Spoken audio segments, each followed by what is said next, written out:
ایک جن کا کھجوریں کھانا چوری۔ ناظرین، آج ہم آپ کو ہر روز کی طرح ایک نیا واقعہ سناتے ہیں۔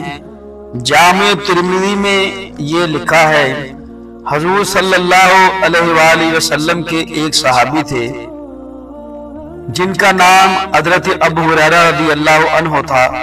وہ فرماتے ہیں، مجھے رسول صلی اللہ علیہ وآلہ وسلم نے ایک بار مدینہ کی کھجوروں کے ایک گودام کا نگران بنا دیا جس میں کھجوروں کو توڑ کر رکھا ہوا تھا۔ فرماتے ہیں، ایک دن میں جب صبح اس گودام پر پہنچا تو دیکھا کسی نے کھجوروں کو کھایا ہوا تھا۔ میں نے سوچا آج رات میں یہاں جا کر پہرا دوں گا، دیکھوں گا کون کھجوریں لے کر جاتا ہے۔ فرماتے ہیں، جب رات کا دوسرا پہر آیا تو میں نے دیکھا ایک جن آیا اور کھجوروں کو کھانے لگا۔ ابو ہریرہ فرماتے ہیں، میں نے اس کو پکڑ لیا۔ اس نے مجھ سے کہا، مجھے چھوڑ دو، میں کل نہیں آؤں گا، تو میں نے چھوڑ دیا۔ صبح جب رسول صلی اللہ علیہ وسلم کے پاس گیا تو آپ نے فرمایا کہ وہ دوبارہ ضرور آئے گا۔ فرماتے ہیں، میں رسول صلی اللہ علیہ وسلم کے کہنے پر دوسری رات پھر جاگا۔ جب رات کا دوسرا پہر آیا تو میں نے دیکھا وہ پھر آ گیا۔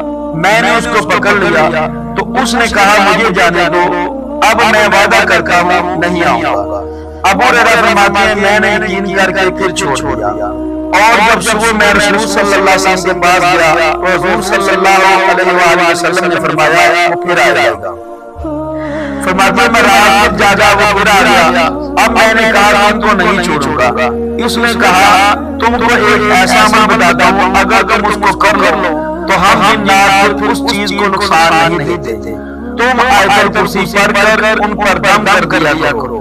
حضرت ابو ہریرہ فرماتے ہیں، جب اس نے یہ کہا تو میں نے اس کو جاگا دیا۔ صبح جب رسول صلی اللہ علیہ وسلم کے پاس گیا تو آپ نے کہا، تھا وہ جھوٹا مگر بات سچی چل کر آیا ہے۔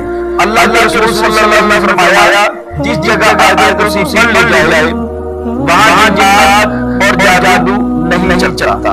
جی ناظرین، کیسا لگا آج کا واقعہ؟